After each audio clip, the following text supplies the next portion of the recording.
migration experiences topic for history. So we have in the past lessons been looking at the reasons for immigration to Australia in the past, and we've been looking at the present in coming weeks. And as part of that, we've even looked at our own families and where our families have come from, where they've migrated from, and the reasons for doing so. Can anyone remember what some of the reasons are for people migrating to Australia? War and other world events. Yes, war. So that was one of the things we looked at. Why did people come to Australia during times of war? Does anybody have an answer for that? Because it was considered a safe country. Also some other reasons we looked at for people from other countries migrating to Australia. Can anybody remember what they were? Yeah? Low birth rates. Yes, low birth rate. So Australia had a very small population, so we're trying to boost that. Any other reasons? Protection from foreign invasions. Yes, protection from foreign invasion. So if there was a larger population, then there was more likelihood that Australia could protect itself, particularly with the threat from the Japanese. One of the other elements that we haven't yet talked about, which contributed to people coming to Australia, is policy. So one of these, for example, was the White Australia policy. So has anybody heard of the White Australia policy? Just one of the activities we're going to do next is to create a timeline. The timeline activity that we're going to do looks something like this. So you're going to be required to glue in the actual dates into the left-hand side of your workbooks, and then you will be given a list of the different policies and programs that were in place in Australia from 1945 until now, and you'll need to use the internet to research exactly which year they should be placed on. With that activity that we've just completed, you'll notice that one of the things on there is the Immigration Restriction Act. Is there anybody that knows another word for the Immigration Restriction Act? Yes? The White Australian policy. Yes, the White Australia policy. Well done. I'm just going to have a bit of a chat with you guys about what the White Australia policy actually is. So it describes Australia's approach to immigration from federation. It favoured applicants from certain countries. So this was in an effort to ensure Australia stayed white. It allowed the government great powers over who could and could not come to Australia. So one aspect of the White Australia policy was a dictation test. And this was a really good way for the government to decide who came to Australia. The test was a way of excluding unwanted immigrants. So imagine if you were Chinese being asked to write 50 words in Spanish. So even if a passage of English was dictated to an English-speaking person, it would contain really hard words that, you know, even Australians might misspell.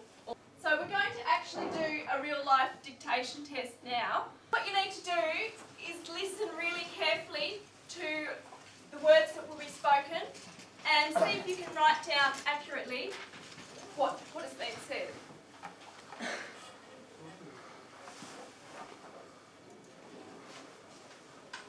The need for mental stillness, for quiet and balance, is obvious. People are too excited. Let us think how null and void our little revolutionary efforts are when tested by reality. Yet the fruitful results in our private lives and public efforts spring almost always from quiet reflection and mature contemplation.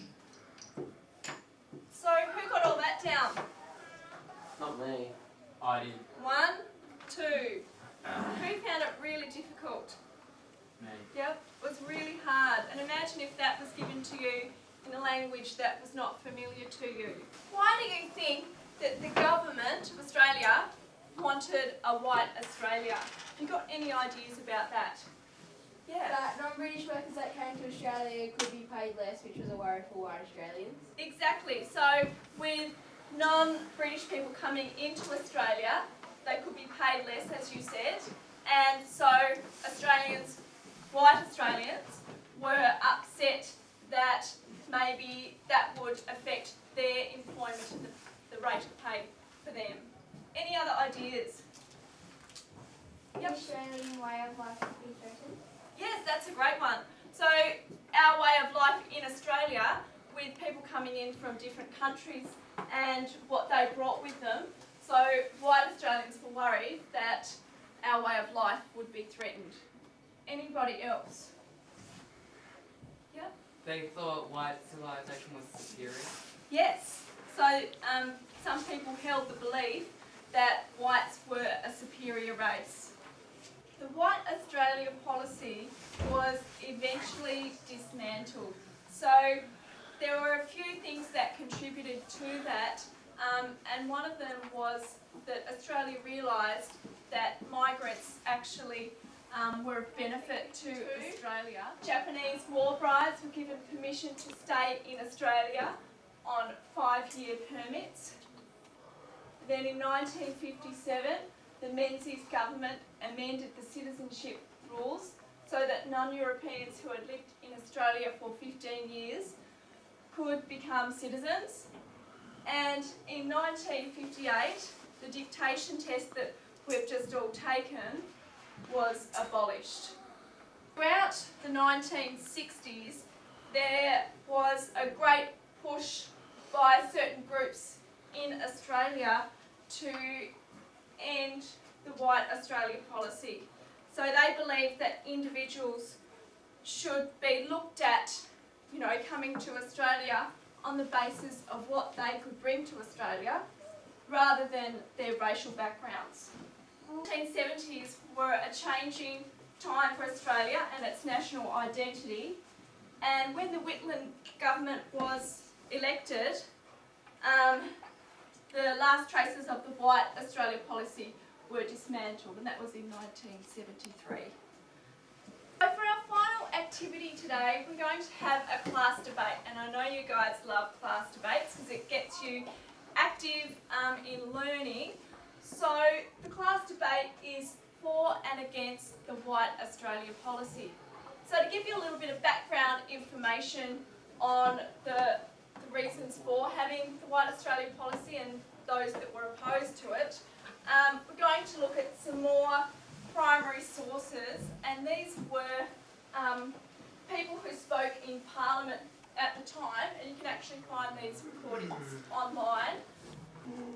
Just go through a couple of them, and I'll hand these out to you, and you can actually write down your reasons for and against based on what you read. So we've got Bruce Smith from the Free Trade Party, this was in 1901. We've got John Watson from the Labor Party, and that was also 1901. And Donald Cameron from the Free Trade Party, and that was 1901. So I'll give you these as handouts so you can have a close read of what they said, and some of them were for the policy and some of them were against the policy. So that'll give you an idea of what you can base your debate on.